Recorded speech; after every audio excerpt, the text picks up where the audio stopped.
Estamos no Novembro Azul e nunca é demais lembrar da importância da prevenção ao câncer de próstata. Cerca de 60 mil novos casos surgem todos os anos. Os homens ainda temem o famoso exame de toque, mas ele é essencial para o diagnóstico da doença. O que muitos não sabem é que certos alimentos podem fazer a diferença e até evitar o câncer. É o que você confere na reportagem de Rodrigo Nunes. A predisposição genética é um dos principais fatores de risco para o desenvolvimento do câncer de próstata. Só que outro fator também tem influência. E pouca gente se atenta para isso: a alimentação. No dia a dia, assim, quando é mais jovem, não me preocupa com isso, não. É claro que eu me preocupo com câncer de próstata, mas nunca soube que algum alimento traga prejuízo ou benefício. Nunca soube disso, não. E o que o tomate, a berinjela e a maçã vermelha têm em comum?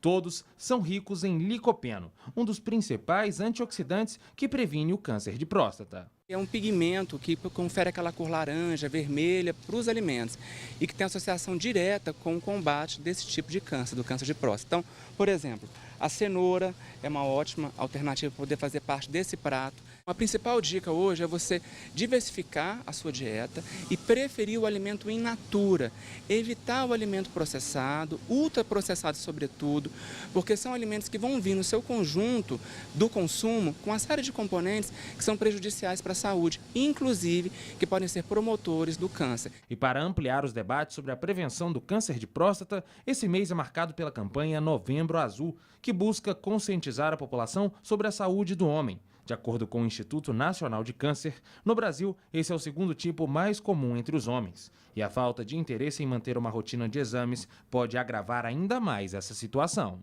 O homem não vai ao médico para consultar sem estar sentindo nada, né? Quando o homem vai consultar, ele está sentindo alguma coisa mais séria, né? Eu acho que deveríamos desmistificar esse Novembro Azul em relação à prevenção do câncer de próstata e incluirmos outras pautas da saúde masculina no meio, né? A estimativa do Instituto é que ao longo de 2016 sejam registrados mais de 61 mil novos casos de câncer de próstata. No DF, são estimados 840 novos casos da doença, que pode surgir com mais frequência a partir dos 65 anos. É um câncer ligado ao envelhecimento, né? Então, depois de 65, 70 anos que começam a aparecer a maior parte dos casos. Tem outra característica também: a maioria dos cânceres de próstata são muito lentos. Eles demoram 5, 7, 10 anos desde estar digamos assim, num tamanho detectável até produzir sintoma. Então é um câncer muito fácil de ser prevenido e tratado, né? Tem que procurar o especialista, né? E olha, o Senado começou a discutir a proposta que limita os gastos públicos por 20 anos. O Planalto aposta na aprovação no plenário com um placar folgado. Com isso, a entrega da reforma da Previdência ao Congresso pode ser antecipada. Mesmo com o plenário vazio, o Senado cumpriu mais uma etapa da prioridade do governo. Até o fim da semana que vem, os senadores vão debater a criação do teto para os gastos públicos. Última fase antes da votação, prevista para o próximo dia 29. O Planalto quer mais do que vencer. Pretende ganhar com o apoio de 60 dos 81 senadores, para mostrar que tem fôlego para continuar tocando o ajuste fiscal.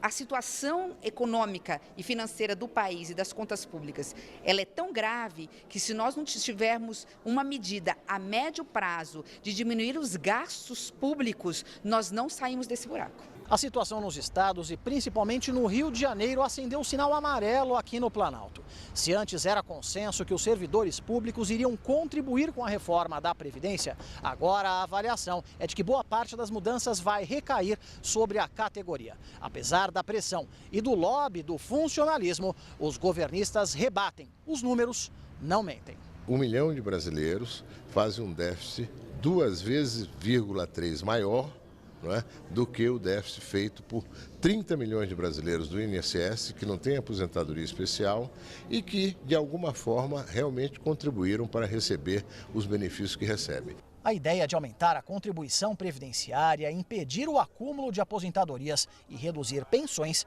será uma das responsabilidades do novo líder do governo no Senado. Ao assumir a função, Romero Jucá negou qualquer dificuldade diante dos 7 inquéritos a que responde no Supremo. Disse que não obteve resposta sobre algum impedimento ao consultar o Tribunal e o Ministério Público. O PMDBista já começou a trabalhar na defesa do projeto, que prevê a segunda fase da repatriação de recursos de brasileiros no exterior. Jucá é a favor de que parentes de políticos possam participar da nova etapa de regularização. Se há algum parente que tem uma atividade econômica separada do político, não há por que penalizar esse parente. O projeto deve render cerca de 20 bilhões de reais ao governo, se for aprovado pelo Congresso. Cláudio, falando um pouco sobre essa reforma da Previdência, que é uma das prioridades do governo também, né? Pelo andar da carruagem aí, essa maioria lá no Congresso, será que o governo vai ter facilidade para aprovar essa medida? Polêmica também, né? A medida é polêmica, é difícil, é politicamente muito difícil de ser defendida e talvez essa tenha sido uma razão principal do convite ao senador Romero Jucá para ser líder do governo, porque ele é um especialista em conduzir votações ou projetos difíceis, né, de difíceis absorções assim, no âmbito do Congresso Nacional. A reforma da Previdência é necessária. O presidente Michel Temer já disse que se nada for feito em 2023, daqui a pouco, já não vai ter dinheiro para pagar os aposentados, então alguma coisa precisa de fato ser feita. Essa reforma é urgentíssima, até porque, agora, o que tudo indica é que o maior corte ou a maior intervenção dessa reforma vai ser na aposentadoria do servidor público. Como disse ali o deputado José Aníbal, 1 milhão de aposentados no setor público custam quase 3 vezes mais do que 30 milhões de aposentados no setor privado.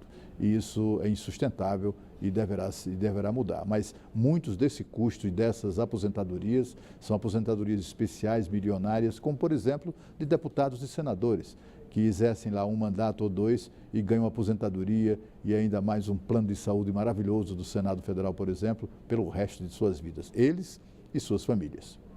Não dá para aceitar, né? E você vai ver a seguir, sexta-feira é dia de Minha Brasília. Hoje uma blogueira para lá de polêmica. O Band Cidade volta daqui a pouco, eu espero você.